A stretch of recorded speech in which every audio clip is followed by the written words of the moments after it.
Nama diberi Balqis binti Nazri dari Unit Pendidikan Islam 5. Pada hari ini saya akan menyempurnakan tugasan yang ketiga bagi EDUP 3143, iaitu bagi kursus Sosiologi dalam Pendidikan.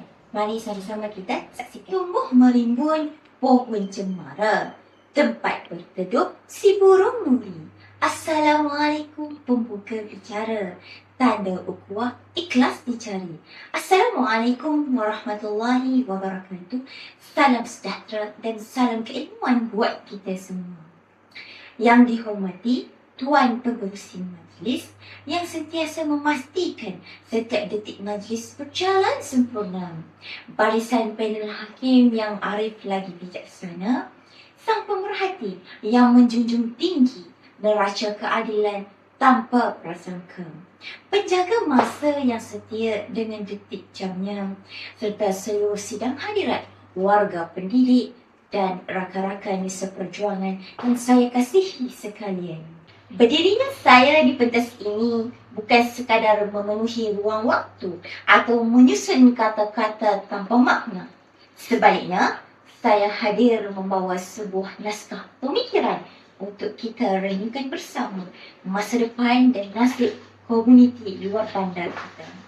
Sebelum kaki ini melangkah dengan lebih jauh, izinkan saya memperkenalkan tajuk syarahan saya pada hari ini, iaitu Jabatan Ilmu Meruntuhkan Tembok Kemiskinan, Memacu Mobiliti Sosial Luar Bandar. Hadirin sekalian, apabila kita bercakap tentang mobiliti sosial, kita sebenarnya sedang bercakap tentang maruah. Adakah kemiskinan itu satu takdir yang kekal atau ia sebuah kitaran yang boleh diputuskan? Renung-renungkanlah. Menurut perspektif yang telah dikemukakan oleh tokoh-tokoh sosiologi terkemuka seperti Brown, Ray dan juga Vincent, pendidikan bukan sekadar proses meniti dada dengan fakta. Sebaliknya, ia adalah satu ejen transformasi yang melahirkan individu yang lebih cekap, terbuka dan berdaya saing.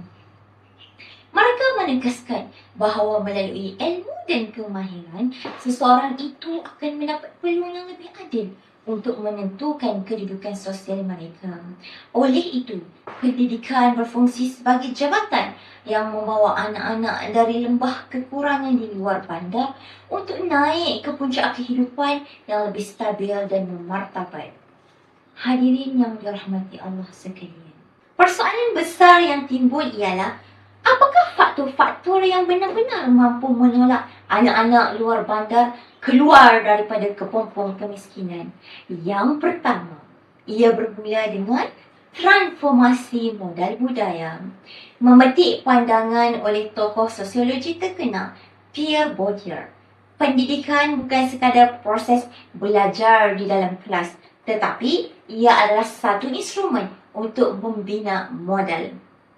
Anak-anak di luar bandar mungkin tidak dilahirkan dalam keadaan mewah seperti insan-insan yang lain. Namun, melalui pendidikan, mereka memperoleh modal budaya, iaitu ilmu, adab dan kemahiran. Apabila modal ini digilap, ia bertukar menjadi modal ekonomi yang bernilai lebih tinggi. Oleh itu, pendidikan bertindak sebagai jabatan yang mampu memastikan kualiti seorang anak desa setanding dengan mereka yang berada di kota. Yang kedua, faktor perluasan peluang hidup. Mengambil inspirasi daripada teori Max Weber, status sosial seseorang tidak seharusnya ditentukan oleh tempat mereka dilahirkan, tetapi oleh peluang yang mereka miliki. Di sinilah pendidikan memainkan peranan sebagai sebuah jambatan. Tanpa pendidikan yang berkualiti di ceruk kampung, peluang hidup anak-anak kita akan terhad. Namun, dengan akses ilmu yang lebih adil, tembok sosial yang selama ini menghalang anak-anak kelas bawahan untuk naik ke kelas atasan akan mampu diruntuhkan melalui sistem meritokrasi yang tulus. Manakala yang ketiga ialah penguasaan literasi digital dan ekonomi baharu. Dalam era sosiologi moden, mobiliti sosial tidak lagi menuntut penghijrahan fizikal semata-mata. Keupayaan sistem pendidikan dalam menerapkan kemahiran teknologi membolehkan anak-anak di desa menguasai ekonomi digital dari kampung halaman mereka sendiri. Ini telah meruntuhkan tembok geografi yang selama ini menjadi penjara kemiskinan. Apabila mereka mahir dalam bidang teknologi, mereka akan mampu menjana pendapatan global sekaligus mengubah status keluarga tanpa perlu meninggalkan akar budaya mereka. Sidang hadirin yang saya hormati sekalian. Apabila roda mobiliti sosial berputar, apakah kesannya kepada ekosistem pendidikan di luar bandar kita? Yang pertama, ia mewujudkan aspirasi berantai dalam komuniti. Apabila pendidikan berjaya melahirkan seorang profesional dari sebuah keluarga yang susah, kejayaan itu akan menjadi bukti sosial kepada seluruh penduduk kampung. Ia akan merubah paradigma ibu bapa yang selama ini menganggap sekolah sebagai satu beban kepada melihatnya kepada sebuah pelaburan yang strategik. Ini secara langsung meningkatkan motivasi komuniti untuk memastikan tiada lagi anak-anak yang tercecer daripada arus ilmu. Terusnya, berlaku fenomena kepulangan modal insan. Mobiliti sosial yang berjaya tidak akan membiarkan kawasan luar bandar terus kosong. Sebaliknya, anak-anak yang telah berjaya akan membawa pulang kepakaran dan suntikan ekonomi ke kampung halaman mereka masing-masing.